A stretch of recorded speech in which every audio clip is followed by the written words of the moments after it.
Its budget or battle to balance the budget has gone from bad to worse, forcing the state to do something millions of us do every year, go to the bank and take out a loan.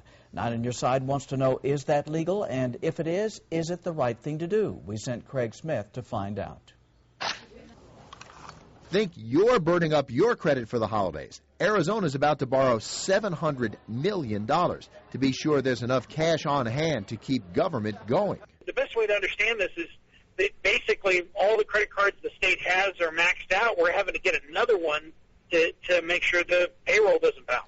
It's not really a credit card. It's a series of special loans from Bank of America. The interest rate's about 0.75%.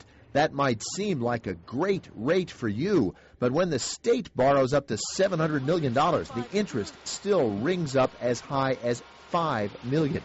Technically, the banks agreed to buy the state's IOUs. The state treasurer says it's a good thing banks still trust Arizona enough to lend that money. Otherwise, Arizona's governor could be like California's, who issued IOUs for creditors to redeem later.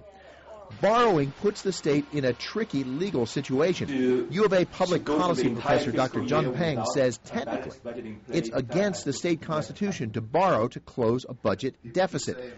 He says short-term loans are not much to worry about as long as the interest is relatively low. But they are only legally okay if the state pays them back before the fiscal year ends in June. More pressure on them to reach a budget deal and have a balanced budget as soon as possible. But if the state fails to do that, no one's quite sure what happens next. If we get to that point, we're really into kind of uncharted territory. The state treasurer says one consequence could be the state's credit rating will drop, so it will cost even more to borrow. It's the golden rule. Whoever has the gold makes the rules. We're at the mercy of lenders to make payroll. Craig Smith, KGUN 9 on Your Side.